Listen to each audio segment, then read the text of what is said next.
সিলেটের গোয়াইনঘাটে আছেন রিপোর্টার ইকরামুল কবির। বিস্তারিত জানতে সরাসরি চলে যাচ্ছি তার কাছে।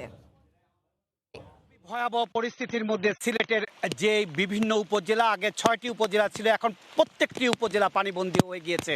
আমি যেই জায়গায় দাঁড়িয়ে আছি, গোয়াইনঘাট এবং কোম্পানিগঞ্জ এবং এই এই কানাইঘাট সহ আশেপাশে যে বিশেষ করে সীমান্তবর্তী যে উপজেলাগুলো আছে, সেই উপজেলাগুলোর ভয়াবহ পরিস্থিতি। সবচাইতে বেশি ভয়াবহ পরিস্থিতির মাঝে সবচেয়ে যেই জিনিসটি এই মুহূর্তে প্রয়োজন খাদ্য সামগ্রীর চেয়ে, সেটা হচ্ছে কি উদ্ধার তৎপরতা।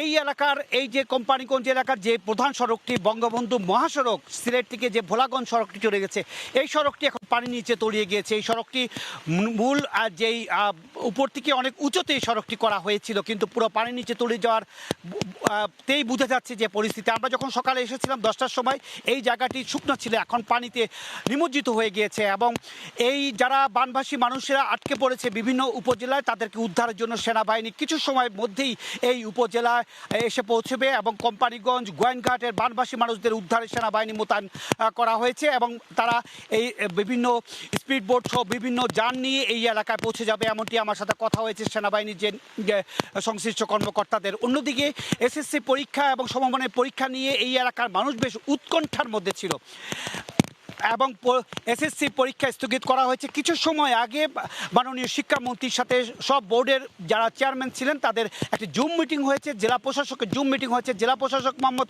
মুজিবুর রহমান, সিলেট শিক্ষা বোর্ডের সচিব অধ্যাপক মোহাম্মদ কবির আহমদ আমাকে নিশ্চিত করেছে যে এই আজকের জুম মিটিংয়ের মধ্যেই সিদ্ধান্ত হয়েছে যে সিলেট এবং সুনামগঞ্জে যেহেতু প্রত্যেকটি উপজেলা পানিবন্দী হয়ে গেছে, শত শত শিক্ষা প্রতিষ্ঠান পানির নিচে তলিয়ে গেছে এবং মানুষজনের এখন উদ্ধার হওয়াটাই সবচেয়ে বড় বেশি দেখা দিয়েছে। সে কারণে এসএসসি পরীক্ষা সহ সমমানের পরীক্ষা স্থগিত করা হয়েছে এবং পরবর্তীতে যখন বানের পানি সরে যাবে, মানুষজন যখন নিরাপদে চলে যাবে এবং নিরাপদ অবস্থা হয়ে যাবে, তখন এসএসসি পরীক্ষা নেওয়া হবে, এমনটি সিদ্ধান্ত হয়েছে। মাননীয় শিক্ষামন্ত্রী এই সিদ্ধান্ত দিয়েছেন এবং এই সিদ্ধান্তে কিছু সময় আগে আমাকে জানিয়েছেন সিলেটের জেলা প্রশাসক মোহাম্মদ মুজিবুর রহমান, সিলেট শিক্ষা বোর্ডের সচিব অধ্যাপক মোহাম্মদ কবির আহমদ।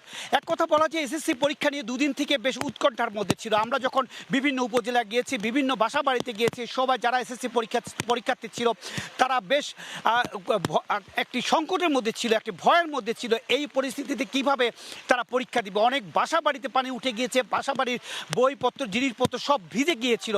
সেই অবস্থায় যে সিদ্ধান্তটি নেওয়া হয়েছে অত্যন্ত একটি যুগোপযোগী সিদ্ধান্ত বলে আমাকে বিভিন্ন অভিভাবক এবং শিক্ষার্থীরা জানিয়েছেন।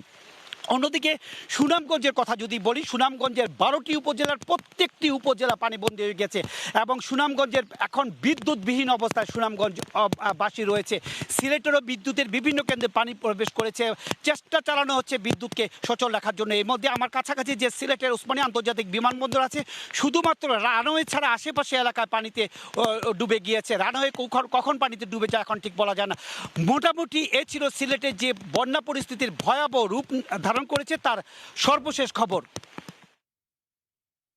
সরাসরি যুক্ত ছিলাম সিলেটের গোয়াইনঘাটে।